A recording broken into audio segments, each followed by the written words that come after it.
Alors, en premier lieu, je vous propose donc cette table ronde autour de la comparaison des politiques et réalités des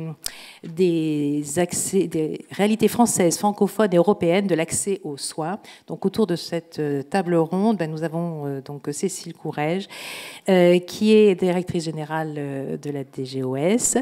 Nous avons ensuite Monsieur Patrick Decoster, directeur général du CHU de Namur, donc en Belgique. Nous avons ensuite le docteur Luc Boileau, PDG de l'INES, institut qu'il compare classiquement à l'HAS en France, québécois donc, l'Institut québécois. Nous avons également Yann de Messner, président du panel d'experts santé de la Commission européenne. Et puis, donc à ma droite, Paul Garassu, président de l'Union européenne de l'hospitalisation privée. Alors, nous avons donc, vous avez ce tableau de bord sur l'accès aux soins tiré du panorama de la santé 2017, qui présente donc un certain nombre d'indicateurs relatifs à l'accès aux soins, la couverture des soins de santé, la part des dépenses médicales à la charge des ménages, le temps d'attente pour une chirurgie de la cataracte, le renoncement aux consultations en raison du coût. Donc sur ce tableau, les résultats donc, des différents pays représentés autour de cette table ronde sont à la fois convergents, à la fois divergents. Et donc, j'aimerais avoir les avis donc, et l'analyse de Cécile Courrèges en premier lieu pour nous parler des freins et leviers, de son analyse des freins et leviers de la situation française. Merci. C'est peut-être pas moi qui va apporter le plus de connaissances supplémentaires, parce qu'entre votre introduction et je dirais, là on est sur le système français, donc celui que plus de monde connaît ici. Donc je pense que ce que je vais dire est partagé par la plupart des personnes ici présentes. C'est vrai que quand on voit cette slide, on se dit, bon, en fait l'accès aux soins, c'est pas un problème pour le système français. On est un système universel, quasiment tout le monde a une couverture maladie. On est un système qui est solvabilisé et qui est solidaire. Donc on a le sujet du reste à charge, quand on voit effectivement on est un pays où le reste à charge est le plus faible, une fois qu'on a pris en compte toutes les modalités de financement. Donc c'est quoi le problème de l'accès aux soins en France ? Le problème, c'est qu'effectivement, on est aussi soumis à des problèmes d'accès aux soins. Déjà, bien sûr, parce que il n'y a rien de pire que les moyennes sur ces sujets-là. Derrière, ça cache des disparités très importantes. Mais derrière, surtout, les freins que vous avez pu identifier ou obstacles que vous avez pu identifier, on les retrouve complètement dans le système français. Les freins financiers, ils existent, avec bien sûr un impact qui va être inégal selon les catégories sociales, mais qui pour certaines vont se traduire par des vrais renoncements aux soins, y compris à des soins, ça va être assez insidieux parce que ça va être à la fois à des soins lourds, mais aussi tout simplement à tout ce qui sont les soins courants qui permettent une prévention et un moment et on va voir arriver des personnes qui ont des problèmes encore plus lourds de santé quand ils arrivent aussi, dans le système de soins à un moment donné, parce qu'ils ont, avec tous les petits renoncements au quotidien liés au reste à charge, au dépassement d'honoraires, à problème de l'avance de frais qui peut peser sur certaines effectivement catégories sociales. Donc tous ces éléments-là qui sont autant de freins. Puis après, il y a l'accès aux soins, c'est aussi les inégalités d'accès aux soins, notamment les inégalités territoriales. On pourrait montrer des cartes françaises avec que ce soit l'accès aux médecins généralistes ou que ce soit l'accès aux médecins spécialistes en médecine générale, où on verra effectivement des différences extrêmement notables en termes de professionnels installés, mais aussi en termes de consommation de soins. Donc on prenne l'offre ou la demande, je dirais, on nous renvoie la même photographie. Et puis il y a les inégalités moins visibles, mais qui sont tout aussi importantes. C'est celle de la connaissance, de l'orientation. On sait comment fonctionne en partie le système de santé. Il y a ce qu'on va pouvoir expliquer officiellement, théoriquement, et puis la réalité vécue qui est simplement que on peut connaître la bonne personne qui va nous orienter, qui va nous permettre d'avoir passer le coup de fil qu'il faut pour qu'on aille plus directement dans le service où on sait qu'il y aura le meilleur professionnel qui répondra le mieux à notre besoin. Et puis ceux qui n'ont pas accès à ces systèmes courts, à ces orientations éclairées, et qui vont rentrer dans le système de soins par où ils peuvent y rentrer. Et là, c'est une autre forme d'inégalité qui est tout aussi réelle et importante. Alors, quelles sont les raisons qui expliquent... parce que là, vous avez fait le constat, mais pas les raisons. Rapidement. Les raisons... De votre point de vue, oui. Les raisons, c'est les mêmes que dans tous les autres endroits. C'est-à-dire qu'on est aujourd'hui une difficulté réelle, notamment sur les inégalités sociales, qui est vraiment un des sujets qu'on sait le moins traiter. On a un système qui fonctionne sur l'égalité, qui est égalitaire, mais égalitaire, je dirais, en théorie, en droit, qui ne va pas aller chercher les différences, et donc il ne va pas aller chercher la personne avec toute sa complexité. D'accord, merci. Alors en Belgique, comment se passe l'accès aux soins? Quelle est votre analyse en regardant ces chiffres, alors qu'ils ne sont pas complets parce que visiblement la Belgique n'a pas fourni ces chiffres à l'OCDE. Non, mais elle les a fournis à l'Europe et je les ai de façon un peu plus détaillée. Donc je pense que nos systèmes sont extrêmement proches, en tout cas France et Belgique. Couverture de plus de 99% des patients par une assurance, mais le petit pourcentage restant est de toute façon pris en charge par des mécanismes compensatoires. Donc je pense que là, on est très proche. Quand on prend les indicateurs principaux d'accessibilité, la Belgique se trouve aussi vraiment très très bien classée.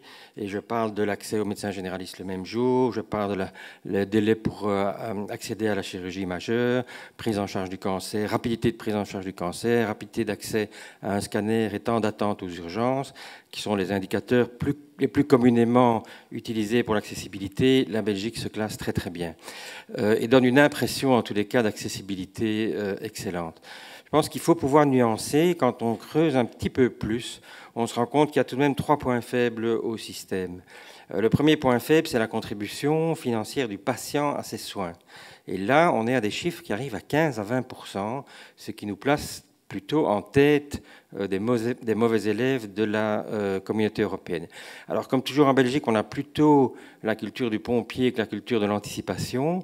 Et donc, bien sûr, c'est 15 à 20%, mais on a mis en place des mécanismes pour les gens précarisés, qu'on appelle le maximum à facturer, qu'on appelle les statuts particuliers de personnes qui voient cette contribution diminuer pour les revenus les plus faibles. Enfin, ça reste tout de même un point très, très interpellant, c'est 15 à 20%. Deuxième point faible, c'est le report aux soins. Et donc, on continue à avoir tout de même, à cause probablement du premier élément, un nombre de patients qui reportent leurs soins pour des raisons financières qui n'est pas négligeable et qui est très lié aussi aux régions. On se rend compte que la partie néerlandophone de la Belgique, 11% des patients reportent leurs soins, la partie francophone 14% et Bruxelles 26%. Et ces 26% montent à 30% dans les familles monoparentales. Donc il y a quand même là encore des inégalités majeures, à la fois à l'intérieur des régions, mais aussi entre les régions. Et alors, dernier point faible de la Belgique et qui fait que dans les classements européens, on perd directement quelques places, c'est que, et ça je pense c'est un enjeu majeur, je crois que notre gouvernement l'a compris, nous avons peu d'indicateurs de qualité, nous avons peu d'indicateurs d'outcomes cliniques, de résultats cliniques. Et ça, je pense que c'est vraiment, de mon point de vue en tout cas, un des points faibles majeurs de la Belgique. Merci. Au Québec. Merci. Au Québec. Oui, au Québec. Je pense que c'est oui. vous, Dr Boileau, qui pouvez nous parler de l'accès aux soins au Québec. Oui. J'essaie de regarder l'amusement, mais là, je viens de le manquer. J'aurai l'occasion de le relire. D'abord, merci beaucoup de me permettre d'être avec vous ce matin. C'est pour moi à nouveau un privilège. C'est toujours extraordinaire d'entendre les collègues s'exprimer sur les variations dans les systèmes de soins. Vous dire que sur la scène canadienne, les chiffres que vous avez là témoigne d'un agglomérat canadien. Mais le Canada, sans doute vous êtes déjà au fait, mais rappelons 2-3 éléments qui caractérisent le système de santé canadien. D'abord, c'est qu'il n'y en a pas. Ce sont des systèmes de santé provinciaux. Donc, il y a une différence entre les provinces sur les modes d'organisation, les modes de fonctionnement. Mais il y a des paramètres qui sont assez uniques. Au Canada, il n'y a pas de système privé. Il n'y a pas d'hôpitaux privés. Il n'y a pas de système privé au Canada. Il n'y a pas de ticket modérateur. C'est interdit par des cadres légaux. Il n'y en a pas. Il n'y a pas de surfacturation des médecins. Ils surfacturent déjà suffisamment dans les systèmes publics, mais enfin, donc il n'y a pas de surfacturation. Ça, il ne faut pas que ce soit enregistré, ce petit bout-là, c'est un peu à risque, là. Mais il n'y a pas de surfacturation au niveau des praticiens. Ce qu'il y a cependant, c'est que malgré ce que l'on voit comme données où on signale qu'il y a à peu près 6 des gens ou 6,6 qui renoncent pour une question de coût, ça, il y a une variation qui est provinciale. Au Québec, c'est beaucoup plus bas. Donc, il n'y a pas cette limite d'accès au coût. La limite de l'accès géographique, quand on regarde le concept de déserts médicaux en France ou ailleurs, nous, on se tape sur les cuisses puis on rit beaucoup au Québec parce qu'on a un grand territoire et on n'a pas du tout ce problème-là. Le problème majeur de l'accès aux services de première ligne, il est au cœur de Montréal. Donc, il est inversement distribué par rapport à la scène européenne en général. Ce que nous avons eu au Québec et au Canada, mais au Québec tout particulièrement, c'est un mouvement depuis près d'une vingtaine d'années pour organiser la première ligne de façon multiprofessionnelle, très orientée sur l'accès facilité, avec même des modalités d'inscription qui se sont ajoutées au cours des dernières années. Le Québec fait piètre figure comme résultat de ce côté-là, mais le système est en place et fonctionne relativement bien pour ceux qui y sont inscrits et qui ont des modalités d'accès facilitées. Mais pour un certain pourcentage de la population, il y a 20 des citoyens qui n'ont pas encore, en moyenne, qui n'ont pas encore accès de façon régulière à un médecin de famille. Ce que vous ne retrouvez pas en Europe en général, que vous ne retrouvez pas dans les deux pays qui viennent d'être traités, la Belgique et la France. Donc, grosse différence de ce côté-là. Malgré tout, correction importante depuis quelques 3 ans. On est passé de 70 à 80 Petite baisse récente, là, mais je pense que c'est conjoncturel. Donc, on est en route vers un succès. L'enjeu, c'est la trajectoire de soins. Est-ce qu'on est capable de bien organiser ces trajectoires de services vers les services spécialisés? La réponse, c'est oui, et largement de mieux en mieux. Ce n'est pas un problème, l'accès aux services surspécialisés, délai d'attente en chirurgie, on le voit, 58 jours pour la cataracte. Il y a encore quelques délais d'attente, bien sûr, qui sont significatifs et dénoncés. Mais l'enjeu principal, c'est vraiment la régulation d'un accès à une première ligne, qui est quelque chose de bien connu au Québec ou internationalement, mais des modalités difficiles d'exercice. Une autre touche caractéristique du Québec et du Canada, c'est que les médecins ne sont pas et jamais des employés de l'État, à quelques exceptions. Ce sont des entrepreneurs entièrement libres qui ont l'occasion d'organiser leurs services avec beaucoup de paramètres qui leur appartiennent. On tente d'avoir des liens et des ponts d'organisation qui réussissent passablement sur certains niveaux, mais qui sont incomplets. Alors donc, une dynamique d'organisation de système qui se différencie par rapport à ce qu'on voit ici, des résultats qui ne sont pas encore parfaitement au rendez-vous, qui l'ont déjà été dans le passé, mais qui ont eu un creux vraiment important pendant 10-15 ans, et là, ça remonte. Une différence canadienne, le Québec est moins... ces résultats sont moins bons en première ligne que le reste du Canada en général ou que la province de l'Ontario et les médias voisins. Et un enjeu politique majeur derrière-plan autour de ça. La santé reste une préoccupation très vive. J'ajouterais que dans les dernières années, le gouvernement a réussi avec un ministre qui est arrivé avec des idées de pallier à ces élans de différenciation-là sur le système d'une façon régionalisée, même d'établissement, qui est arrivé avec une gouverne très forte, très centrale, où les enjeux sont traités de façon très centralisée, beaucoup plus que jamais au Québec, avec un espace pour les grands présidents directeurs généraux, dont Mme Gertrude Bourdon est, où est-ce qu'il y a une dynamique pour gérer les enjeux, je dirais, stratégiques et tactiques, mais quand même une gouverne très installée au central. C'était une condition de succès d'une amélioration rapide. avec des lois qui présumaient des engagements de la communauté médicale très forts. Les résultats n'ont pas été parfaitement au rendez-vous, mais la tendance est positive, mais très critiquée. C'est le résumé que je ferai. Voilà. Merci. Avec des inégalités en arrière, là, on n'a pas de problème de ce... Mon collègue a raison. Bon, ça, évidemment, on efface ça aussi. Ce n'est pas juste la bande vidéo, c'est ça aussi. mais inégalité sociale en arrière-plan qui se corrige avec différentes lois qui ne touchent pas uniquement le système de santé, préoccupations sérieuses, intégration de la prévention qui est à parfaire, même si on s'annonçait très fort de ce côté-là. Donc, j'arrête là pour le descriptif. Voilà. Merci pour le descriptif. Alors maintenant, je voudrais avoir, donc on a la chance d'avoir autour de cette table 2 personnes qui ont des fonctions au niveau européen, et donc j'aimerais avoir l'avis de Yann de Messner sur la question donc de l'accès aux soins, de l'accès à la santé, de son point de vue donc européen, si je puis me dire ainsi. Est-ce qu'il y a des convergences, des divergences sur le sujet que vous pouvez observer au niveau de la manière dont les pays européens traitent ce sujet? Merci.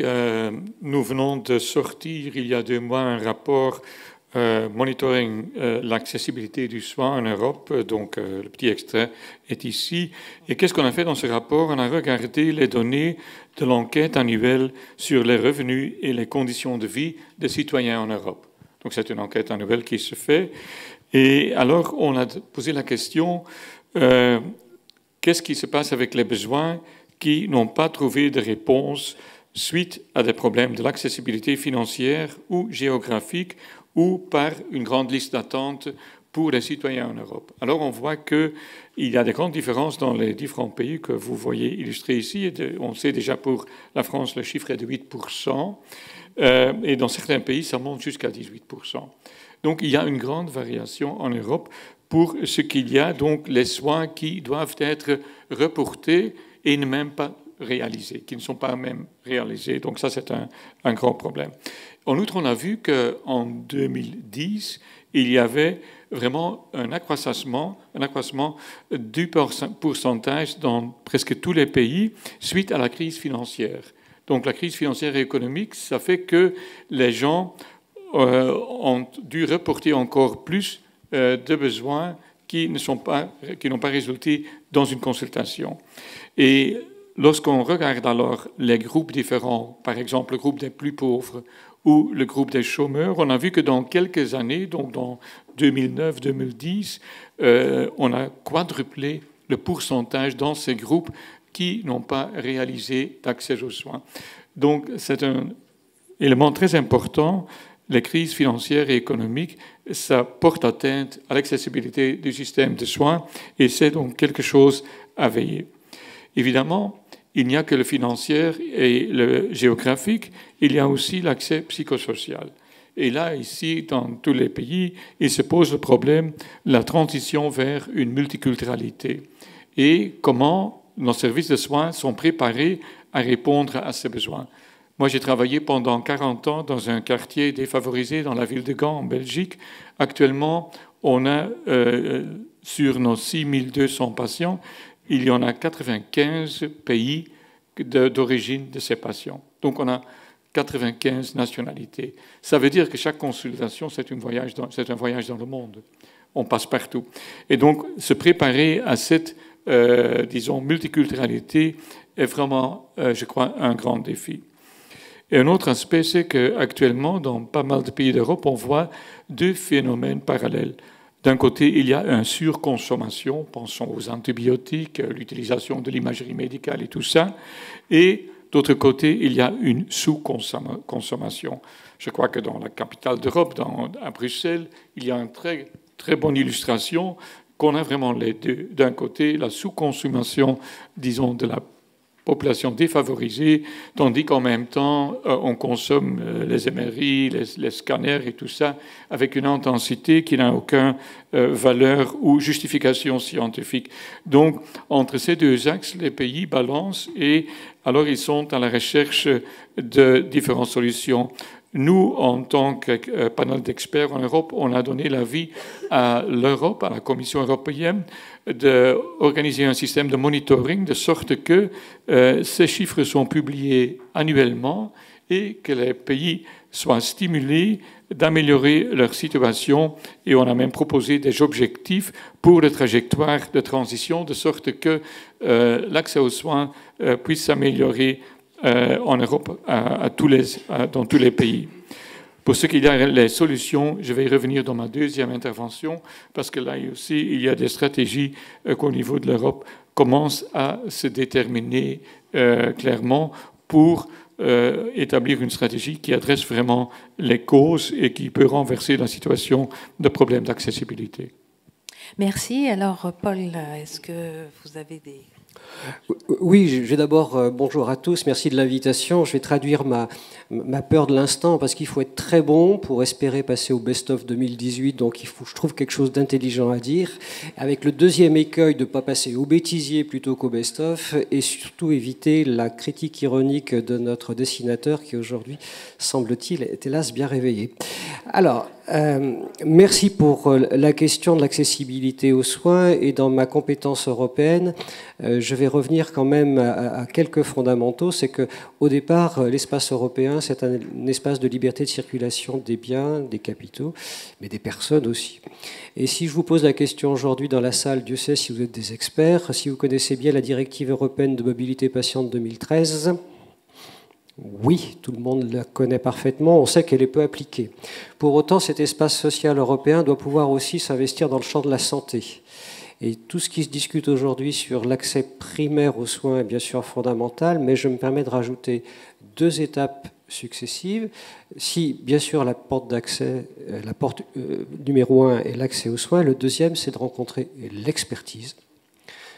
Parce que le patient aujourd'hui a besoin non seulement d'un avis, si possible rapide, mais de la compétence, gage de la qualité de la prestation rendue.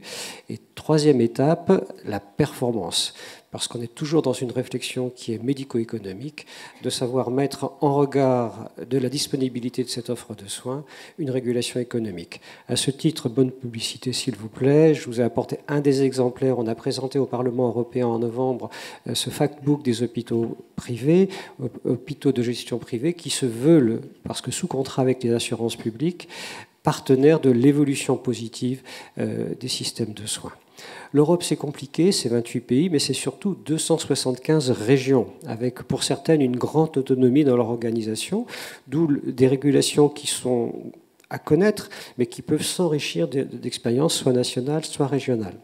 Avec la persistance dans les inégalités d'accès aux soins en Europe, avec un gradient nord-sud, mais également ouest-est. Moi, j'aimerais bien vous parler du sud-est de l'Europe, pour des raisons simples, je vais être bref. Économique, bien sûr. La richesse nationale limite aussi un certain nombre d'innovations ou d'accès aux molécules innovantes, à certains traitements plus onéreux. Et deuxièmement, un retard d'organisation dans les systèmes de santé, les deux se conjuguant pour faire une certaine paupérisation de l'offre et une moindre qualité de cette possibilité. Juste pour conclure, vous savez tous qu'il y a une optimisation de cette offre de soins hospitalière avec une réduction de durée de séjour. On a besoin de moins de lits, mais on a plus de services à rendre. Inversement, si je dis moins 9% de lits en Europe donnés Eurostat sur les 10 dernières années, je vais rajouter plus 16% de l'offre privée de gestion privée. J'aimerais bien avoir une question sur ce sujet-là tout à l'heure. Merci. Alors donc les enjeux de l'accès aux soins, de l'accessibilité sont partagés. On le voit à peu près partout en Europe. Les résultats sont différents. Donc entre ces enjeux et ces résultats, il y a des trajectoires, il y a des pratiques, il y a des organisations. Et donc moi j'aimerais que chacun s'exprime sur la pratique, les pratiques ou les organisations qu'il considère comme particulièrement efficace pour répondre à ces questions. Oui, effectivement, sur les enjeux, je pense qu'on se retrouverait assez vite. Tout le monde, vieillissement de la population, développement des maladies chroniques, la soutenabilité financière, l'introduction de l'innovation, la capacité à maintenir l'introduction de l'innovation, les nouvelles opportunités numériques, intelligence artificielle. Je pense que sur ces éléments-là, on est assez en ligne l'ensemble des pays concernés. Après, effectivement, c'est la question de la trajectoire. Alors en France, la trajectoire aussi, elle doit se penser avec une donnée qui a été rappelée par la ministre dans son intervention, qui est celui de la démographie aussi. On sait que dans les prochaines années, nous allons avoir un sujet qui est déjà présent, mais qui ne va pas s'arranger dans les 5-10 ans qui viennent, de fait de la démographie, notamment médicale. Et ça, c'est un élément qui doit aussi être introduit et intégré dans notre stratégie et dans nos trajectoires. On sait aussi que aujourd'hui, l'enjeu, il est vraiment de travailler sur les territoires, de travailler sur les réponses de territoire, et effectivement de sortir peut-être de cette illusion précédente qui était de se dire, comme justement on a un système universel, ouvert à tous, etc., l'égalité nous garantit tous. Ce n'est pas le cas, et je dirais même que maintenant, il faut rompre avec cette illusion de l'égalité, parce qu'il va falloir accepter de l'inégalité, c'est-à-dire accepter qu'il y ait des réponses différentes sur les territoires pour peut-être garantir cette égalité demain pour nos citoyens. Et donc ça, c'est quand même une révolution culturelle pour la France.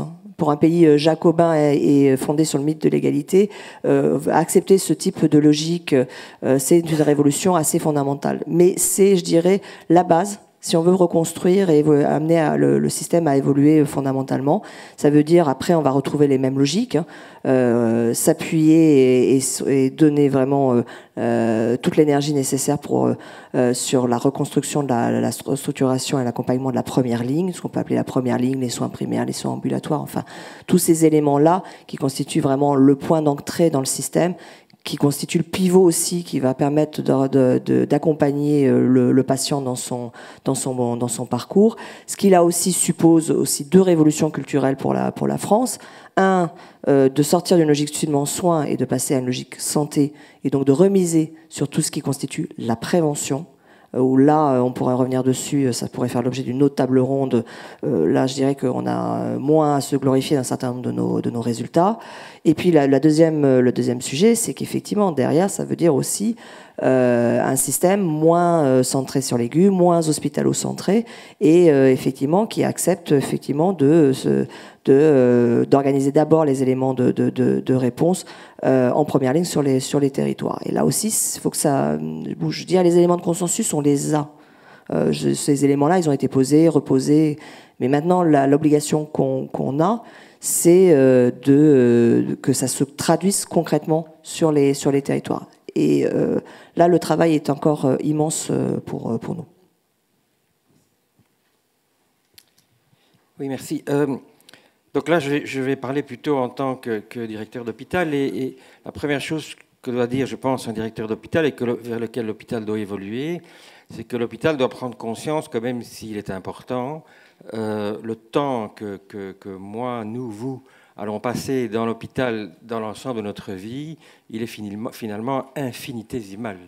Et je pense que l'hôpital ne se rend pas toujours compte de ça, même s'il a pas mal évolué au cours de ces dernières années. Je pense que les médecins ont fait des pas importants.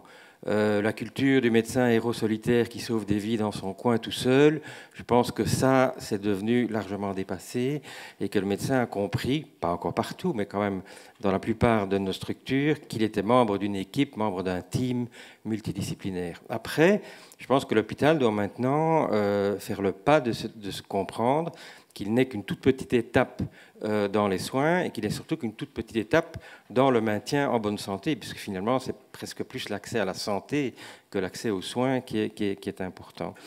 Et donc là, je pense qu'il y a un enjeu majeur de construire des systèmes de prise en charge du patient dans lesquels la prévention, on l'a dit et redit, dans lesquels la prévention a beaucoup plus de poids qu'actuellement.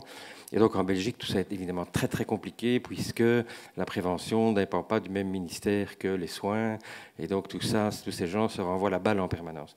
Donc ça, je pense que c'est en tout cas un enjeu important pour l'hôpital. Un premier enjeu important pour l'hôpital, c'est de s'insérer dans la vie comme une étape précise, mais très réduite dans la vie du maintien des gens en bonne santé avant de les soigner. La deuxième chose, c'est que je pense aussi que l'hôpital doit évoluer de façon majeure dans son organisation managériale. Et très curieusement, l'hôpital pense qu'il est quelque part en dehors de la société et que toutes les évolutions qui se font dans la société en termes de management, ce n'est pas pour l'hôpital parce que nous, on est complètement différents de tous les autres. Alors que ce n'est pas vrai. Je pense qu'il ne faut pas avoir peur de considérer le patient d'une certaine façon, même si je sais que ça heurte certaines personnes, comme un client dans le bon sens du terme, et que l'hôpital doit aussi se rendre compte que nous sommes tous clients les uns des autres dans le processus de prise en charge du patient.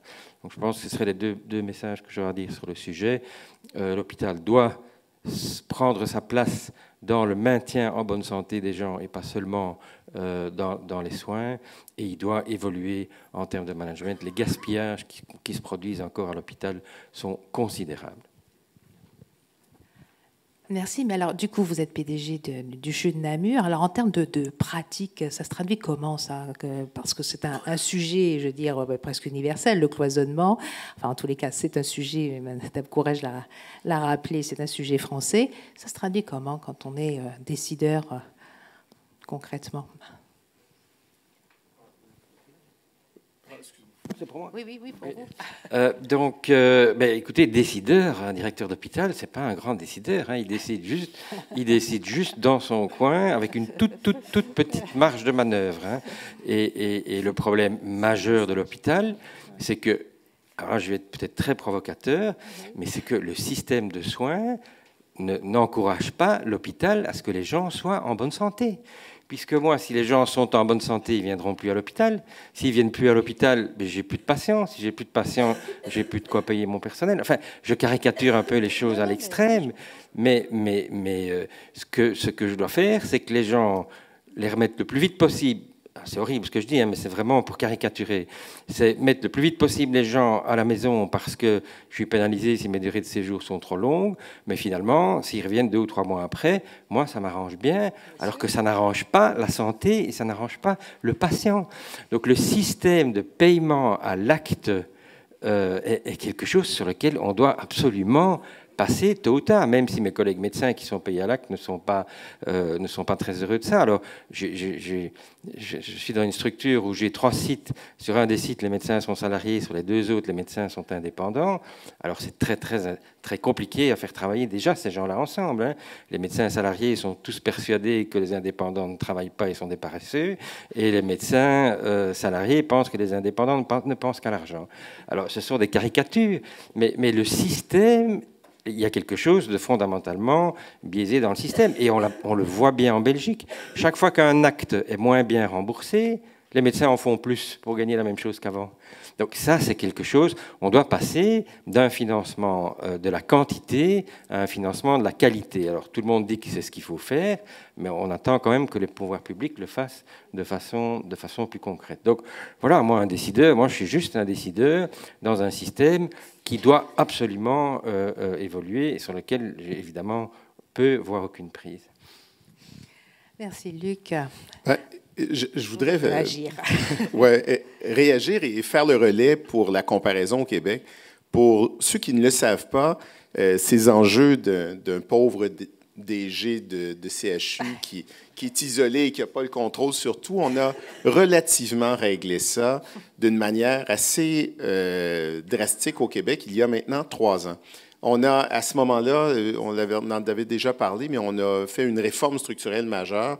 On a complètement intégré les hôpitaux avec les autres services de soins prolongés, les autres établissements en jeunesse, en réadaptation, de première ligne. Tout a été intégré sur une base d'une région. Ce ne sont pas des régions avec l'importance française en termes de population. Souvent, elles vont osciller autour de, mettons, 200, 300 000, 350 000 habitants, mais tout est intégré, un seul PDG, that's it. Donc, la question de dire, faut que je mobilise mes collègues, etc., c'est toi le patron ou c'est toi la patronne, tu gères ça. Évidemment, il y a quelques grands centres hospitaliers d'envergure qui sont restés retirés, mais l'espace de gestion est très large. Madame Bourdon gère les grands centres hospitaliers de Québec qui sont intégrés. Et en même temps qu'on a fait cette réforme, on s'est dit, bien, on ne va pas s'embarrasser de trop de choses, donc on va vraiment se donner une gouvernance forte. On a aboli toutes les associations d'établissements, donc la Fédération hospitalière de France, finit au Québec du jour au lendemain. On a coupé 25 % du jour au lendemain de tous les cadres. On a réduit de 30 % les investissements dans le programme de santé publique. Ça ne veut pas dire écraser la prévention, mais ça a donné un coup. Donc, on a changé beaucoup de paramètres. En même temps, quand on essaie de réorganiser une ligne de service à partir d'une première ligne bien structurée, et conceptuellement, on n'est pas en retard au Québec. Au contraire, même, je dirais qu'on avait une certaine avance il y a quelques années avec ces groupes de médecine de famille, modèle qui a été copié ou repris à l'échelle canadienne ou ailleurs. Vous avez les maisons de santé ici en France qui sont apparentées à cela. Ce n'est pas une copie exacte, mais on est outillé pour faire ça. Il reste qu'un acteur qui doit se mobiliser beaucoup dans ça est un partenaire clé qui sont les médecins, soit de première ligne ou spécialisés.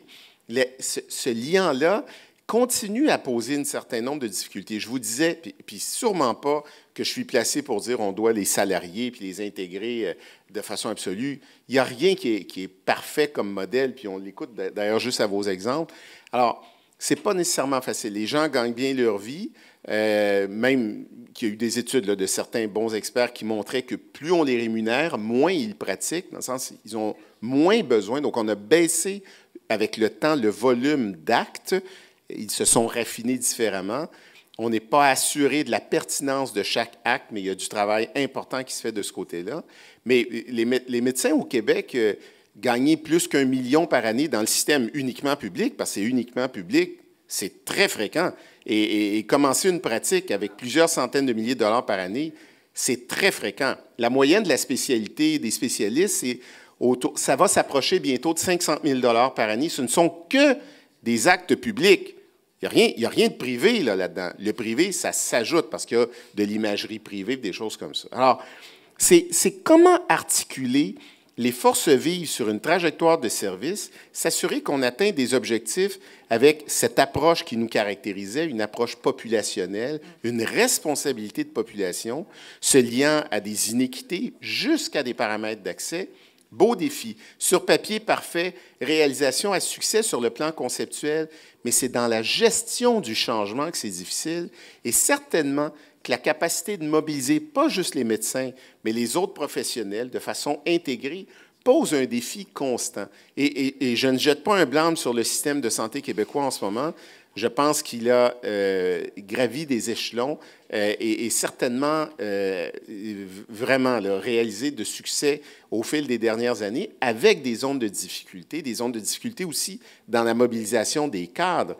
Un essoufflement annoncé, les gens sont un peu découragés de l'espace-temps pour réaliser le travail qu'ils ont à faire, mais il y a des choses qui sont au rendez-vous. Il y a un agenda politique qui est bientôt, une élection générale au Québec dans 6 mois à compter de pratiquement à la fin de la semaine.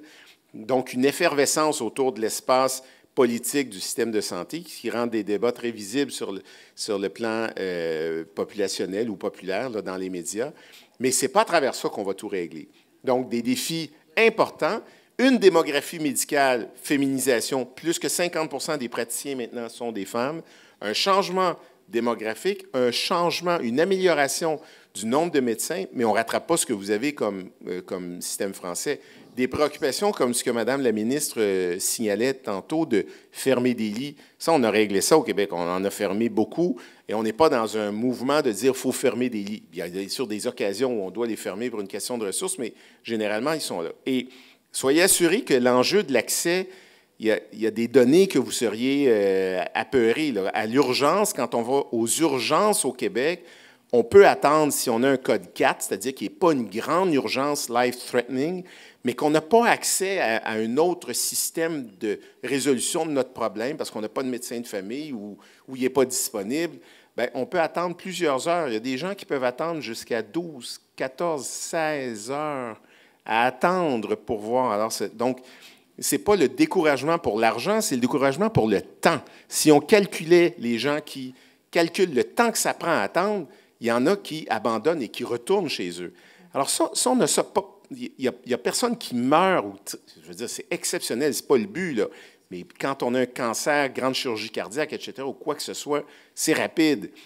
La solution, capacité de mobilisation, système d'information, avec des rétroactions sur les pratiques et sur ce qu'on fait accentuation sur la pertinence, intégration plus forte des actes de prévention à l'intérieur du système de santé, pas juste dans les grandes mobilisations de tous les espaces gouvernementaux, ce qui reste très pertinent, comme le policy, le health policy, mais il y a des choses qui pourraient s'additionner. Enfin, je vais laisser la parole aux autres et à la foule, dont Gertrude, j'imagine, qui voudrait commenter. Voilà.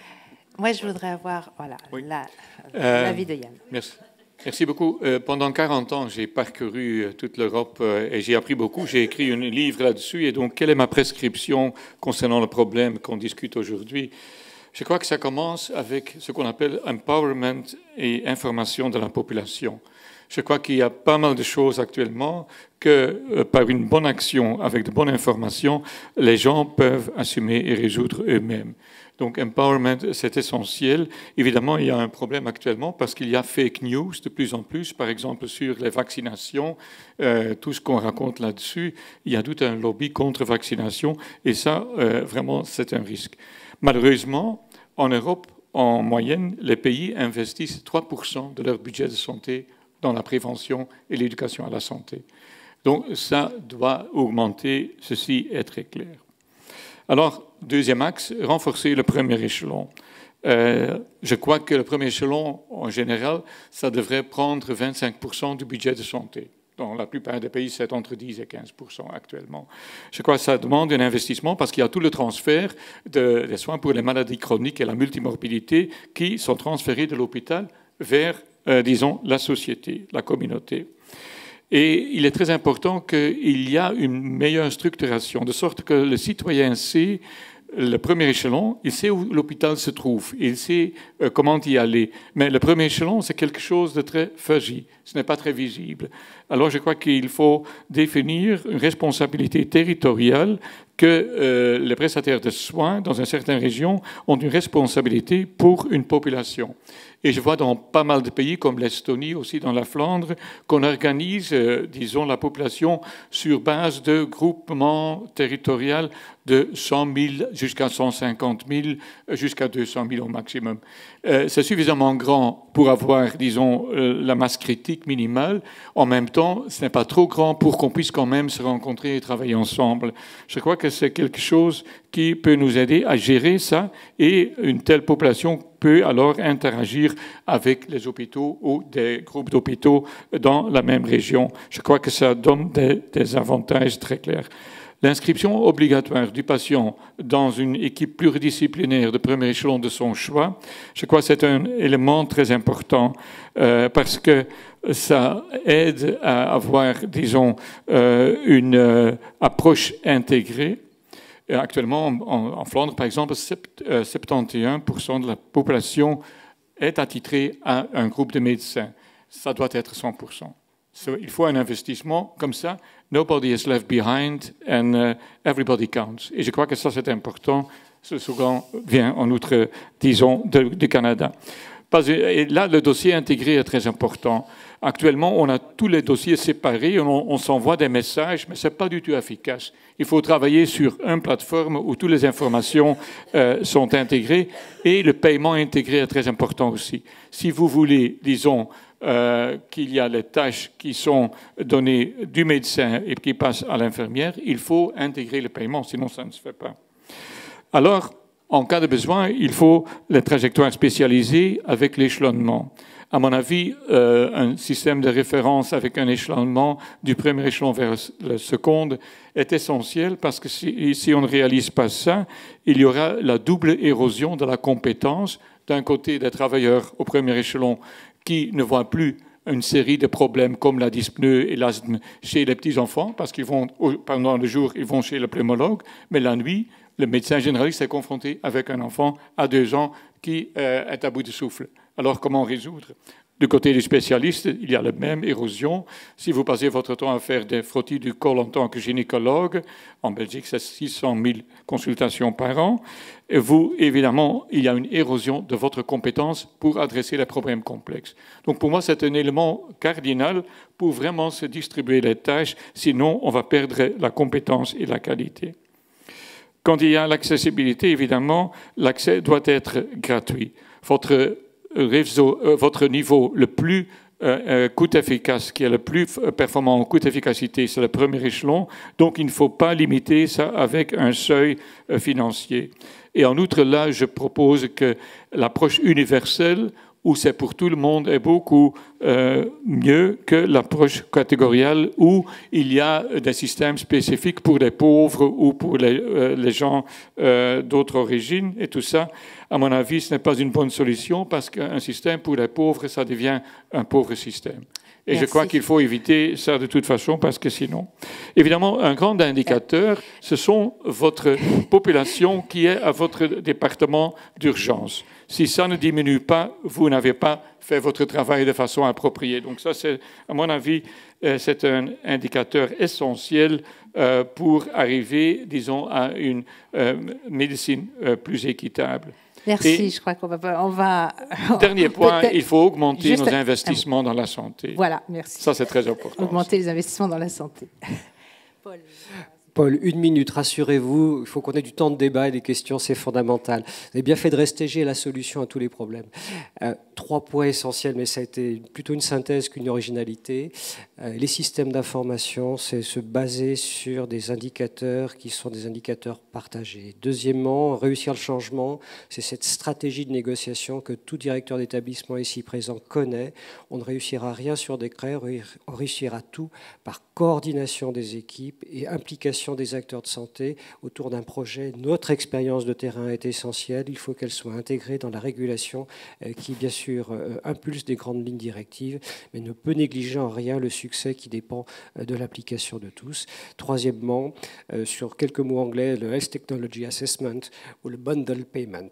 On travaille à fond là-dessus. C'est quelques exemples qui sont intéressants. On doit faire de la métrologie, on doit mesurer nos indicateurs, nos résultats, et après ne jamais oublier la colonne de droite sur les tableurs Excel, les euros, parce que si on veut réfléchir, nous, en tant que professionnels impliqués, notre responsabilité est la soutenabilité de l'ensemble. On est des acteurs engagés dans le progrès social européen, sous réserve que les indicateurs choisis soient pertinents, efficaces et mesurés, et à terme partagés.